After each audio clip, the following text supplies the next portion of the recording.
বন্ধুরা, আজকে তোমাদের কাছে নিয়ে চলে এসেছি দই রুই। এই দই রুই রেসিপিটা কিন্তু পুরোটাই আমার মন মতন বানিয়েছি, সেটাই তোমাদের সাথে শেয়ার করছি। পুরো ভিডিওটা দেখো, মানে অসাধারণ একটা রেসিপি, আর খেতে কিন্তু অসাধারণ লেগেছে। এটা ভাত দিয়ে বলো, তোমার ফ্রাইড রাইস বলো, পোলাও বলো, এটা সব কিছুর সাথে এটার রেসিপিটা চলে। তার জন্য আমি দেখো 8 পিস মাছ নিয়ে নিয়েছি, 7 পিস গাদা আর একটা পেটি। এই পেটিটা হচ্ছে আমার মেয়ের জন্য, আমার মেয়ে গাধার মাছ খেতে পায় না, তার জন্য একটা পেটি নিয়েছি। তাই এটাকে একটু লবণ আর তেল আর হলুদ দিয়ে মেখে নেবো। এটাকে মাছটাকে ভালো করে মাখবো, মানে প্রত্যেকটা মাছে যেন পুরো তেল হলুদ আর নুনটা ভালো মতো লেগে যায়। আর তেল দিয়ে মাখলে কী বলো তো, মাছটা না খুব সুন্দর একটা সফট হয়, আর মাছটা ভাজলেও দেখতে খুব সুন্দর লাগে। তাই জন্য আমি এটা তেল দিয়ে এটাকে ভালো করে মেখে নেবো।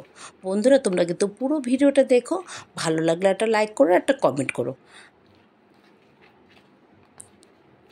এই রেসিপিটা কিন্তু দারুণ লাগে, এটা একদম আমার মন মতন করেছি। জানি না এরকমভাবে রেসিপি অন্য কেউ করে কি না দই রুইটা, কিন্তু এটা আমার মন মতন আমি নিজের মন মতন যা হলে সেরকমভাবেই আমি করেছি। তা তোমরা তারটা পুরোটা ভিডিওটা দেখো। এবার তার জন্য দেখো, এই মাছের একটা মশলা করে নিচ্ছি। এলাচ, দারচিনি আর জিরে, এটাকে একটু ভালো করে ভেজে নেব। ভেজে এর মধ্যে একটু পেঁয়াজটাকে বড় বড় করে কেটে নিয়েছি, পেঁয়াজও দিয়ে দিচ্ছি এর মধ্যে। আর দেবো তোমার একটু কাজু বাদাম, কাজু বাদামটা এর মধ্যে ভেজে নেব। দেবো একটু আদা ঘষে নিয়েছি, আর দেবো রসুন, কয়েক কোয়া রসুন দিয়েছি। দিয়ে এটাকে না ভালো করে ভাজবো।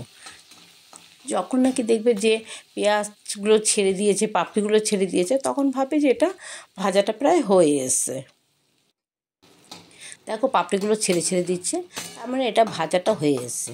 ভাজাটা হয়ে গেলে এর মধ্যে দিয়ে দেবো আমি তোমার একটু টমেটো।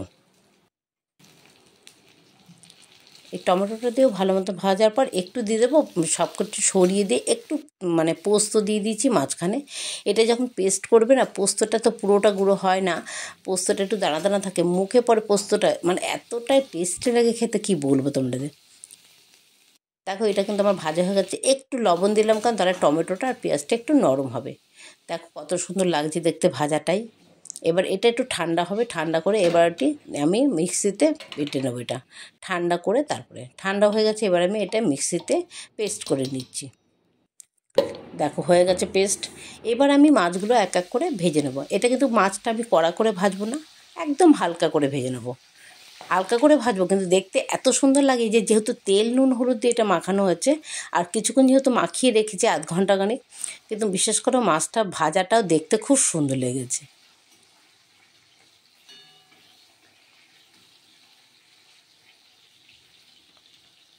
বন্ধুরা, তোমরা কিন্তু অবশ্যই, যদি কেউ এরকমভাবে করে না খেয়ে থাকো, অবশ্যই ট্রাই করবে, দেখবে অসাধারণ লাগে। এটা ভাত বলো, রুটি বলো, পোলাও বলো, তারপরে তোমার ফ্রাইড রাইস বলো বা পরোটা বলো, এটা কিন্তু সব কিছুতেই যায়।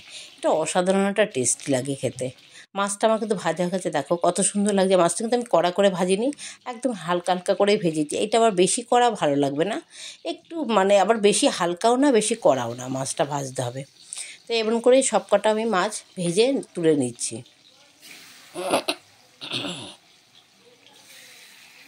মাছটা আমার ভাজা হয়ে গেছে, এবার আমি দিয়ে দিচ্ছি এলাচ, দারচিনি ফোড়ন, আর দেবো দুটো শুকনো লঙ্কা আর একটু তেজপাতা। দিয়ে এটাকে একটু ভালো মতো ভেজে, যেই মশলাটা যে পেস্ট করে রেখেছি ওই মশলাটা আমি দিয়ে এর মধ্যে কষাবো। এটা ভালো মতো কষাতে হবে না, কেন যেহেতু আমার এটা মাছ আগে গরম এসে ভাজাই হচ্ছে, এটা ভাজা মশলাই, এটা ভালো মতো না কষালেও হবে।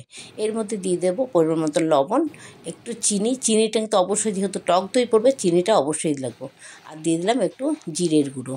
জিরের গুঁড়োটা কিন্তু আমার একটু কড়াইতে টালা আছে, এটা টেলে নিয়েছিলাম আগে জিরের গুঁড়োটা, সেই জিরের গুঁড়োটা দিয়ে দিলাম একটু। আগে তো আমার জিরে দেওয়াই আছে। আর দেবো টক দই, টক দইটা একটু কম দেবো, কারণ একটু বেশি বেশি হলে, একটা টক হলে আমার মেয়েটা পছন্দ করে না, আমার মেয়েটা একটু টকটা কম খায়। তাই জন্য দইটা একটু কম দিয়েছি, আর একটু দই দিলে ভালো হতো, তা দইটা একটু কমই দিয়েছি। তাই এবার ভালো মতন কষাবো।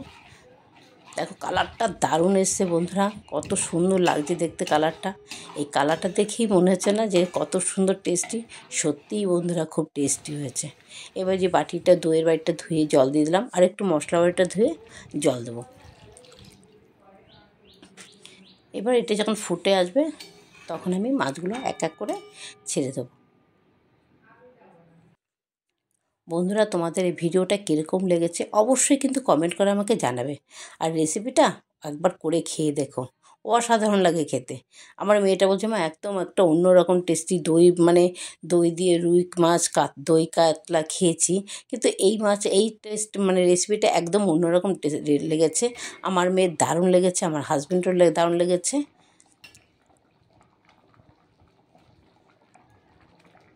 বন্ধুরা দেখো কত সুন্দর কালারটা হচ্ছে। এবার একটু দুটো কাঁচা লঙ্কা দিলাম, দিয়ে একটু ঢেকে দিলে গন্ধটা খুব সুন্দর আসবে। দিয়ে একটু ধনে পাতা দিয়ে দিলাম। এবার মাছটাকে হয়ে গেছে কিন্তু নামিয়ে দিচ্ছি।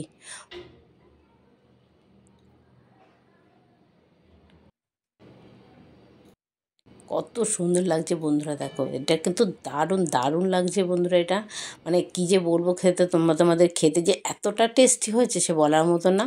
তোমাদের সাথে পুরো ভিডিওটা শেয়ার করলাম, কীরকম লাগলো অবশ্যই একটা কমেন্ট করে জানাবে। আর পারলে একটা লাইক দিয়ে যেও আমাকে। পুরো ভিডিওটা দেখো, তোমরা টেনে টেনে দেখো না, পুরো ভিডিওটা দেখলে আমারও ভালো লাগবে, তোমাদের ভালো লাগবে। আর পুরো ভিডিওটা দেখেছো ধৈর্য ধরে, অনেক ধন্যবাদ।